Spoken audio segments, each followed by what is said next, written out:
오늘 내용은 간단하게 먼저 이번에 소방직 시험 있었던 것부터 간단하게 말씀드리고 진행하도록 하겠습니다. 소방직 시험이 저번 주에 있었었죠, 그죠? 시험 문제는 작년과 달리 이제 올해부터 25문제가 출제가 되고, 그리고 소방직 같은 경우는요, 이 과목이 5과목에서 3과목으로 줄었었습니다. 그래서 3과목이다 보니까 문제를 25문제로 늘리긴 했지만 그래도 75문제밖에 되지를 않거든요. 그러다 보니까 이제 난도를 올릴 거라는 어느 정도 예상은 했었습니다만은 난도 자체가 작년 대비 상당히 올라갔었습니다. 작년 대비 상당히 올라갔었는데 난도를 사례 문제로 난도를 높이지를 않았고요. 사례 문제를 많이 출제해서 난도를 높이기보다는 지문 자체를 굉장히 길게 구성을 했습니다. 지문 자체를 굉장히 길게 구성해서 아마 짧은 단문에 익숙했었던 분들은 문제 푸는데 시간이 상당히 오래 걸리셨을 거고, 그리고 결과도 그렇게 좋지는 않으셨을 거라고 생각이 됩니다. 근데 긴 문장 위주로 준비를 하셨던 분들은 그래도 어느 정도 읽는 데는 덜 힘들지 않았을까라는 생각을 해봅니다.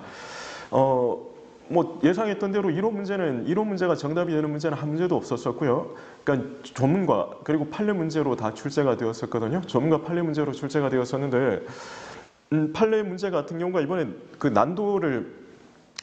난도가 높았다는 말씀을 드린 게 딴 게 아니라 이 지문이 보면 말입니다. 이게 정답 지문이, 그러니까 지문 보기 중에 제가 누누이 말씀드리지만 4개 지문 중에 3개만 알면 정답 찾는 데는 아무 지장이 없어요. 3개 중에 정답이 있으면, 내가 아는 3개 중에 정답이 있으면 찾으면 되고, 그리고 내가 아는 3개 중에 정답이 없으면 나머지를 찾으면 되는데, 그게 사실 쉽지 않거든요. 훈련이 되어 있지 않으면. 근데 이번에는 그런 식의, 그러니까 내가 익숙하지 않은 게 정답으로 출제되는 그런 문제들이 좀 많았습니다. 소거해서 풀어야 되는 문제들이 좀 꽤 보였었습니다. 그래서 아마 그런 훈련이 되지 않으신 분들은 조금 어렵지 않았을까. 그리고 문장 자체도 좀 꼬아낸 그런 부분들이 있었습니다. 난도를 높이기 위한 그런 출제위원들의 고충이 보이는데, 문장 자체를 좀 꼬아낸 겁니다.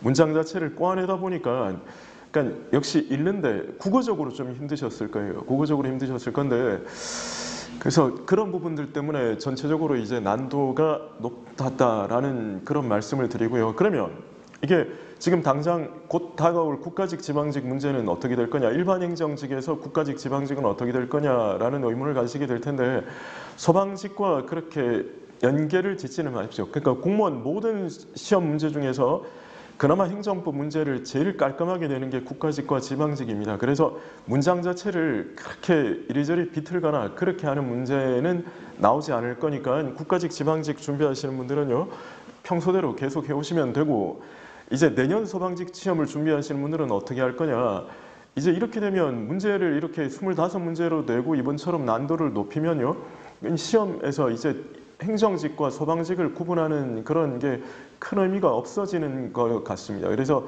이제는 소방직 준비하시는 분들도 행정직 준비하시는, 그러니까 일반 공무원 시험 준비하시는 분들처럼 조금 더 빡빡하게 하셔야 될 것 같습니다. 그래서 이제 내년 시험 준비하시는 분들은 일반 행정직 정도로 공부한다. 근데 3과목이니까 누누이 말씀드리지만 3과목이다 보니까 5과목 하는 것만큼 그렇게 힘들지는 않습니다. 그러니까 각 과목에서 조금 더 내가 투자를 한다라고 생각을 하시면 될 것 같습니다. 총평은 이 정도로 하고요.